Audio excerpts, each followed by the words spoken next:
Alhamdulillah Rabbil Alamin.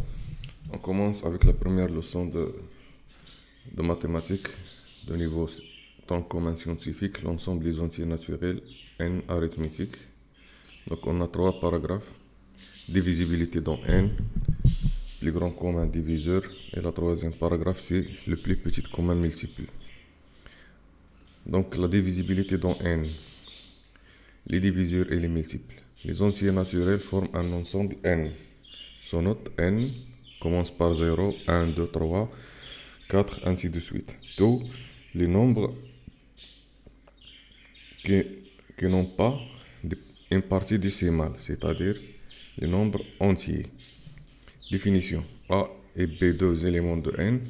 S'il existe un entier naturel n tel que A égale B fois n, on dit que B est diviseur de A. Donc B c'est un diviseur de A.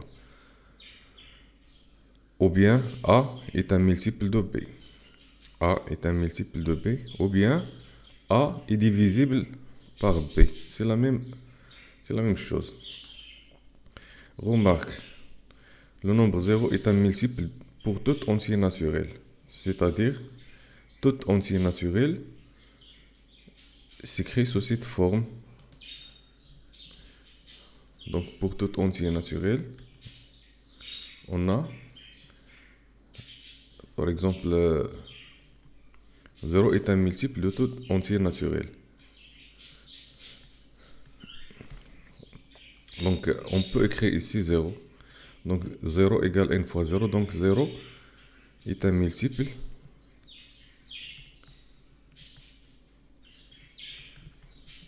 de n. Pour toute n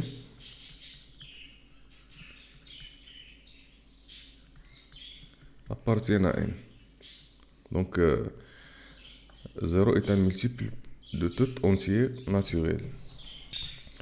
Ainsi, on dit que le nombre 1 est un diviseur pour tout entier naturel. C'est visible parce que pour tout entier n, on peut écrire n sur 1 égale à n. Donc, 1 est un diviseur de n. Les nombres pairs et les nombres impairs. Définition. Le nombre pair est tout nombre s'écrit sous forme de 2n. C'est-à-dire est un multiple de 2. Est un multiple de 2 ou bien divisible par 2, tel que n appartient à n. Le nombre impair est tout nombre s'écrit sous forme de 2n plus 1. C'est-à-dire si on divise ce nombre par 2, elle reste 1, tel que n appartient à n. Par exemple, si on prend le nombre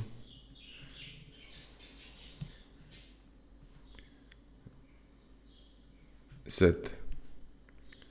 7 s'écrit sous forme de 2 fois 3 plus 1. Donc 7 est impair.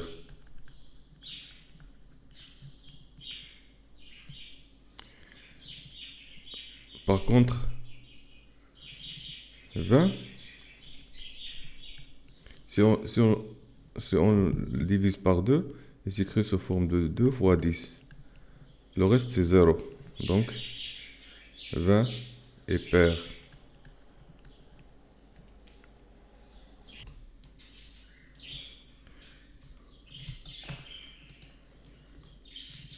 Application. Déterminer l'ensemble des diviseurs de chaque nombre parmi les nombres suivants. Donc l'ensemble des diviseurs de 120, on commence par 1. Ici, il y a aussi 120, c'est un diviseur. Si on divise par 2, le quotient c'est 60. Si on divise par 3, le quotient c'est 40. Si on divise par 4, le quotient c'est 30. Si on divise par 5, le quotient c'est 24.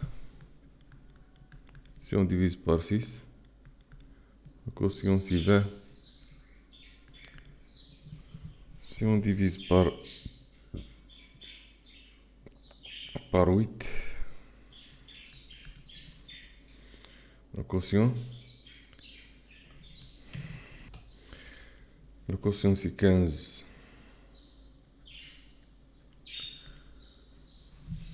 Et si on divise par 10, le quotient c'est 12. Et c'est la dernière diviseur. Donc l'ensemble des diviseurs de 120 contient combien d'éléments? 8, 12,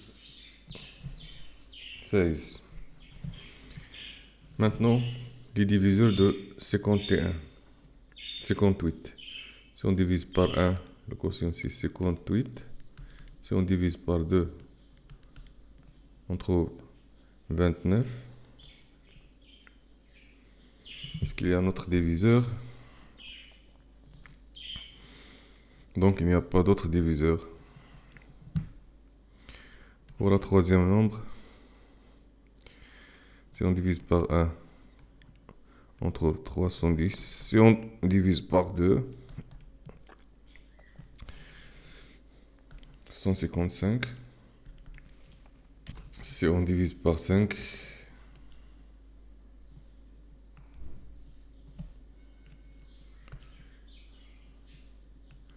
si on divise par 5, c'est 62. Si on divise par 10, c'est 31. Il n'y a pas d'autre diviseur. Maintenant, la deuxième question, déterminer les diviseurs communs des nombres 12 et 21. 21. Donc, les diviseurs de 12, des 12, c'est 1, 2, 3, 4, 6 et 12. Les diviseurs de 21 sont 1, 3, 7 et 21. Donc les diviseurs communs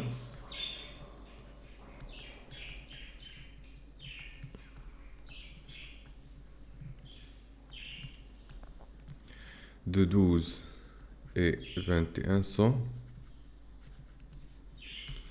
1, toujours un diviseur commun parce que 1 divise tous les entiers naturels. 3, 1 et 3.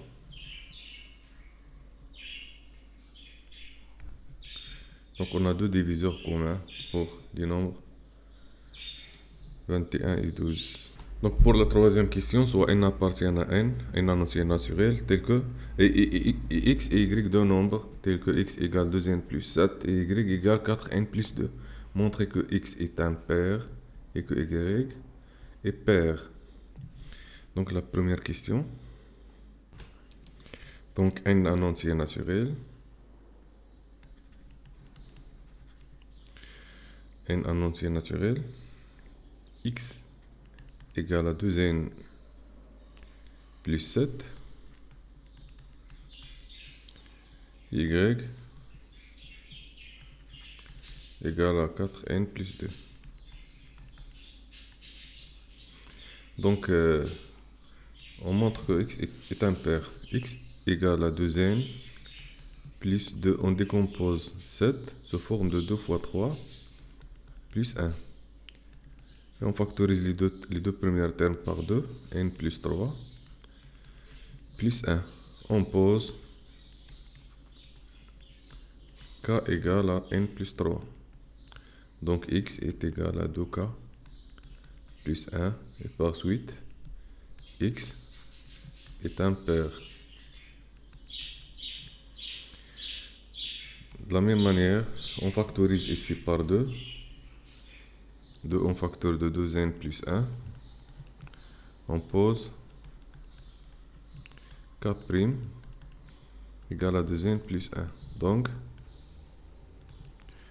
y égale à 2k'. Et par suite, alors, y est impair. Maintenant, la troisième question B, montrer que 3 divise x plus y. Montrer que 3 divise x plus y. X égale à 2n plus 7. Et y égale à 4n plus 2. Donc x plus y égale 2n plus 7 plus 4n plus 2 égale à 6n plus 9. Donc on peut factoriser par 3.